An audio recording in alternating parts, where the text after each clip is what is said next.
কলাক্ষেত্ৰত সখী এক্সপ্ৰেছ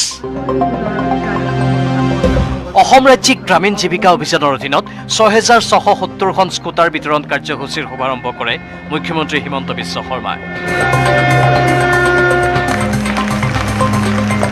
কৃষি সখী, বেংক সখী, বীমা সখী, পশু সখীকে ধৰি ৰাজ্যৰ বিভিন্ন প্ৰান্তৰ ৬,৬৭০গৰাকী সখীক প্ৰদান কৰিলে স্কুটাৰ।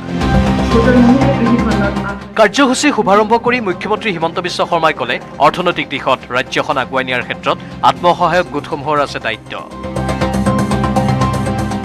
আত্মসহায়ক গোট হ'ল প্ৰথম প্ৰচেষ্টা। আত্মসহায়ক গোটৰ পৰা আমি কলৈকে যাব লাগিব, নিজক এটা ক্ষুদ্ৰ উদ্যোগলৈকে লৈ যাব লাগিব। দৰিদ্ৰ পৰিয়াল, এই পৰিয়ালসকলৰ একোগৰাকী মহিলা একোটা আত্মসহায়ক গ্ৰুপত যাতে অন্তৰ্ভুক্ত হ'ব পাৰে।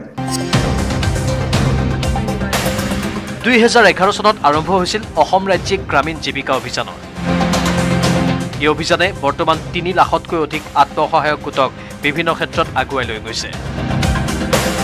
অসমত ৩৫ লাখ দৰিদ্ৰ পৰিয়াল আছে আৰু এই লোকসকলক আগুৱাই নিবলৈ ৩,৫০,০০০ আত্মসহায়ক গোটৰ প্ৰয়োজন বুলি ক'লে মুখ্যমন্ত্ৰীগৰাকীয়ে।